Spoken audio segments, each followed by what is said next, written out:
BJP తన ఉనికి కోల్పోతుందనే ఒక భయంతో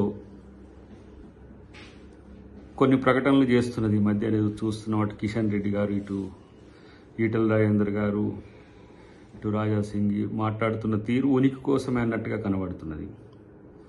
ప్రత్యేకించి ఈటల గారు బట్టి గారి మీద కామెంట్ చేయడం అనేది ఒక వ్యూహాత్మకమైన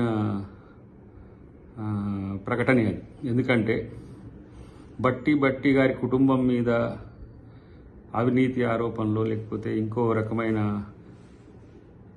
ఆరోపణలు చేయడం ఏంటంటే తనను లక్ష్యంగా చేసుకొని బీజేపీ ముందుకు పోవాలనే వ్యూహం కనబడుతున్నది. కానీ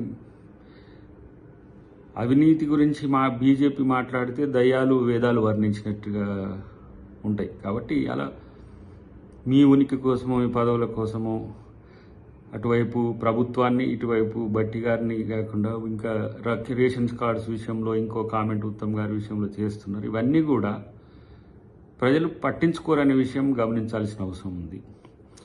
రెండవది, రాజ్యాంగం మీద, రాజ్యాంగం పట్ల వాళ్ళకి ఏదో నమ్మకం ఉన్నట్టుగా, రాజ్యాంగమే మేమే ప్రొటెక్ట్ చేస్తున్నట్టుగా చేస్తూ మాట్లాడుతుండడం కూడా హాస్యాస్పదం. ఈరోజు రాజ్యాంగాన్ని మార్చాలని అంటున్న మీ ఎవరైతే మిత్రులు ఉన్నారో వాళ్ళ పట్ల మీ విధానం ఏందో తెలియదు. అటు రాహుల్ గాంధీ గారు నవంబర్ 26 నుంచి జనవరి 26 వరకు రాజ్యాంగ విజయయాత్రల్ని అన్ని రాష్ట్రాల్లో చేయాలని పార్టీ నిర్ణయం తీసుకొని తను కూడా ప్రత్యేకంగా పాల్గొంటున్న వైనం చూసిన తర్వాతనే తన మీద కూడా కేసులు పెడుతున్నారు. రాజ్యాంగాన్ని ఆయన పట్టించుకోవట్లేదని, అసలు దేశాన్ని పట్టించుకోవట్లేదని చెప్పి ఇలా అసోంలో కేసు పెట్టిన పరిస్థితి ఉన్నది. కాబట్టి బీజేపీ యాక్టివ్ రాష్ట్రంలో అవ్వడమైనా, అటు ఆంధ్రప్రదేశ్లో అవ్వడమైనా, ఇటు ఇండియాలో అవ్వడమైనా వాళ్ళ యొక్క వ్యూహం స్పష్టమవుతున్నది.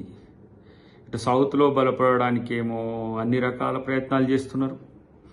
అటు నార్త్లో నిలుపుకోవాలంటే బడుగు బలహీన వర్గాలు రాజ్యాంగ అమలును కోరుకుంటారు. కాబట్టి రాజ్యాంగానికి మేము వ్యతిరేకమని పోయిందనే ఉద్దేశంతో దాన్ని కప్పిపుచ్చే ప్రయత్నం చేస్తారు.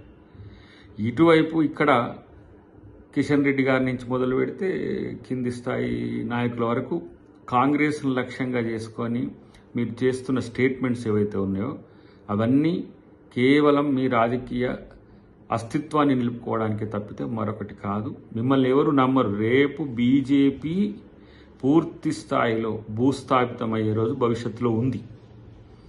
కాబట్టి కాంగ్రెస్ ముక్త భారత్ అని చెప్పి ముందుకు పోయి ఇలా మీరేం కోల్పోయినరో మీకు అర్థమయ్యే రోజు భవిష్యత్తులో ఉన్నది. ఇప్పుడు చావు తప్పు కళ్ళు లోట పోయినట్టుగా గెలిచిండ్రు. భవిష్యత్తులో ఏ విధంగా ప్రజలు తీర్పిస్తారో మీకు తెలుస్తుంది. ఒకవైపు ఏమో బీజేపీ బీఆర్ఎస్తో పోరాడినట్టు కనబడ్డది గతంలో. కానీ ఎప్పటికైనా బీజేపీ బీఆర్ఎస్ కలిసి వచ్చే ప్రత్యర్థులే మాకు. మీరిద్దరు కలిసే వస్తారు. బీజేపీ బీఆర్ఎస్ ఎప్పటికైనా ఒకటే అనే అంశం మాకు నిరంతరం తెలుసు. ఎందుకంటే మీ ఎత్తుగడల్లో అవి కనబడుతున్నాయి, మీ యొక్క ఆలోచనలు అవి కనబడుతున్నాయి.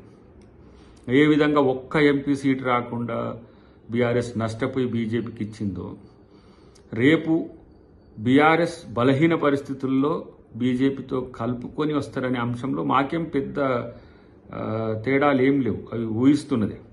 కానీ మీరు వేరు వాళ్ళు వేరు అన్నట్టుగా నమ్మబలుకుతూ మీరేదో ప్రభుత్వం మీద మీరు పోరాడుతున్నట్టు వాళ్ళు పోరాడుతున్నట్టు, కానీ అంతర్గతంగా ఏ విధంగా మీరు కలిసిపోయి ఉన్నారనే ఆ విషయం భవిష్యత్తులో కూడా జనానికి స్పష్టమయ్యే రోజులు ఇంకెంతో దూరం లేదు. కాబట్టి మీరు బట్టి గారి మీద విమర్శలో, ముఖ్యమంత్రి గారి మీద విమర్శలో, మంత్రివర్గం మీద విమర్శలో, ప్రభుత్వం మీద విమర్శలో, ఇవి ఏవి చేసినా మిమ్మల్ని ఎవరు పట్టించుకోరు. ఎందుకంటే ఈ తెలంగాణకు మీరు చేసింది ఏమీ లేదు. బీజేపీ తెలంగాణకు ఏం చేస్తున్నది కూడా లేదు బీజేపీ. కాబట్టి ఇలా ఉనికి కోసమో టీఆర్ఎస్ అడ్వాంటేజ్ తీసుకుంటుందనే ఉద్దేశంతో మీరు చేసే రాజకీయ ఉనికి ప్రకటనలు ఎవరు పట్టించుకోరు అనేది నా యొక్క అభిప్రాయం.